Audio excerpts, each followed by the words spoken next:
இன்னொரு உட்காருங்க. சொல்லுங்க.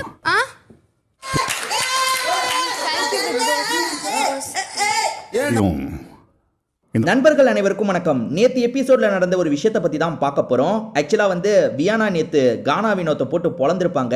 அதே மாதிரி இந்த கேங்கை போட்டும் எக்ஸ்போஸ் பண்ணியிருப்பாங்க. யார் யாரு? சபரி, அதுக்கப்புறம் கனித்திரு, இதை தாண்டி எஃப்ஜே, இவங்க 3 பேருமே டீமா தான் விளையாடுறாங்க அப்படின்றத சொல்லியிருப்பாங்க.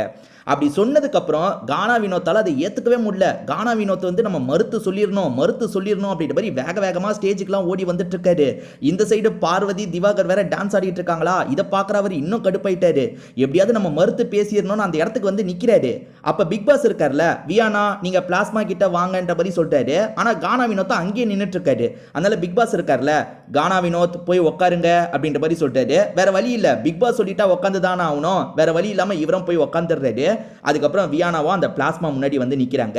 பிக் பாஸ் என்ன சொல்றாருன்னா, ரொம்ப சரியா சொன்னீங்க, கரெக்டா சொன்னீங்க, மலுப்பல் இல்லாம சொன்னீங்கன்ற மாதிரிலாம் பயங்கரமா பாராட்டுறாரு. இதை கேட்டுட்டு இருக்க திவாகர், பார்வதி இருக்காங்கல்ல, எந்திரிச்சு கிளாப் தட்டுறாங்க. சுபிக்ஷா கூட கையை தட்டுறாங்க. ஆனா இந்த விக்ரம் கையை தட்டல. அதாவது பிக் பாஸ் என்ன சொன்னாரு, வியானா நீங்க சரியா சொன்னீங்கன்னு சொன்னாரு. வியானா மேல விக்ரம் பயங்கர பாசம் வச்சிருக்க மாதிரி தானே பேசிட்டு இருந்தாரு. ஆனா விக்ரம் கிளாப் தட்டல. ஏன்னா விக்ரம் நம்ம சொல்லலையே, இவ கரெக்டா சொல்லிட்டாலே, நம்ம அப்படியே கேங்கோட சப்போர்ட்டோட இருந்துடலாம் நினைச்சோம். ஆனா இவ கேங்கோன்னு கூட பார்க்காம அடிச்சு உடச்சிட்டாலே அப்படின்ற மாதிரி விக்ரம் அப்படியே பேய் அறிஞ்ச மாதிரி உட்காந்துட்டு இருக்காரு. சுபிக்ஷா பரவாயில்ல, நம்ம ஃப்ரெண்டு பாராட்டு வாங்கியிருக்கான்னு கிளாப் தட்டிட்டு இருக்காங்க. ஆனா விக்ரம் எதுவுமே தட்டாம அமைதியா இருக்காரு. வீட்டை சேர்ந்த எல்லாருமே என்ன நினைக்கிறாங்கன்னா, திவாகர் விஜய் பார்வதிக்கு ஃபேவரா ஒன்று வந்ததா நினைக்கிறாங்க. இது எதுக்காக விஜய் பார்வதிக்கும் திவாகருக்கும் ஃபேவரா வந்ததா நீங்க நினைக்கிறீங்க? அவங்க வியானா சொல்றதை ஏத்துக்கிட்டு கிளாப்லாம் தட்டுறாங்க. அப்ப நீங்க ஏத்துக்கலையா? அதாவது அவங்க 3 பேர் குரூப் ஆஃப் விளையாடலன்னு சொல்லுவீங்களா? அதாவது கனி, அதுக்கப்புறம் எஃப்ஜே, சபரி, இவங்க 3 பேர் குரூப் ஆஃப் விளையாடலன்னு சொல்றீங்களா? வியானா சரியான விஷயத்த சொல்றா, அதை ஆதரிச்சு விஜய் பார்வதியும் திவாகரும் கிளாப் தட்டுறாங்க. ஏன் இவங்க ஆதரிச்சு கிளாப் தட்டுறாங்கன்னா, இதை சொல்றதுக்கு வீட்டில் யாருக்குமே தைரியம் இல்லையே. வீட்டில் இப்போ இந்த விஷயத்த திவாகர் சொல்லுவாரு, விஜய் பார்வதி சொல்லுவாங்க. இதை தாண்டி இதை சொல்றதுக்கு யாருக்குமே தைரியம் இல்லாமல் இருக்கீங்களே. எல்லாருமே கோழைங்களா இருக்கீங்களே. எல்லாருமே அந்த குரூப்போட சப்போர்ட் வேணும்னு நினைக்கிறீங்களே. அப்போ ஒரு பொண்ணு தைரியமா பேசும்போது இவங்க என்ஜாய் பண்ணி பயங்கரமா கிளாப் தட்டுறாங்க. பயங்கரமா என்ஜாய் பண்றாங்க. பரவாயில்லப்பா, கடைசியா ஒருத்தி பேசிட்டா, பார்வதி சொல்றாங்க. கடைசியா சம்மன் தைரியமா இதை சொல்றாங்க அப்படின்ற மாதிரிலாம் பார்வதி கிளாப் தட்டிக்கிட்டே இருக்காங்க. அதை பார்க்குற இந்த கனிக்கு செம்ம கடுப்பாகுது. எஃப்ஜே எல்லாம் உம்முன்னு உட்காந்துட்டு இருக்கான். மற்ற சமயம் துள்ளி துள்ளி வருவான் பார்த்தீங்களா. இந்த கேங்கை எக்ஸ்போஸ் பண்ணோன்னு அமைதியாக உட்காந்துட்டு இருக்காங்க.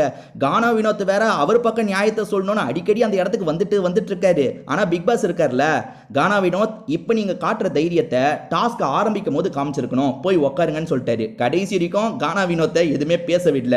இதை தாண்டி இடிஞ்சு போன மாதிரி உட்காந்துட்டு இருக்கிறது யார் யார் தெரியுமாங்க? கனித்திரு, சபரி, எஃப்ஜே.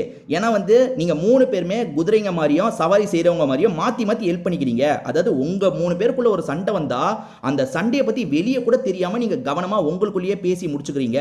உங்களுக்குள்ளேயே மாத்தி மாத்தி ஃபேவர் பண்ணி அடுத்தடுத்த லெவலுக்கு வந்துட்டு இருக்கீங்க அப்படின்றத போட்டு உடச்சிட்டாங்க.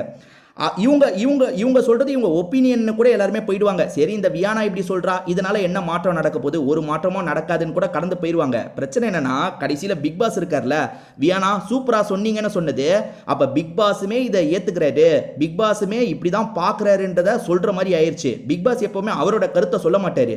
வியானா நீங்க நல்லா பேசுனீங்க, கரெக்டான பாயிண்ட் வச்சீங்கன்னு சொல்லிட்டாரு. நல்லா பேசி இருந்தீங்கன்னு சொன்னா கூட பிக் பாஸோட நிலைப்பாடு தெரியாம இருந்திருக்கும்.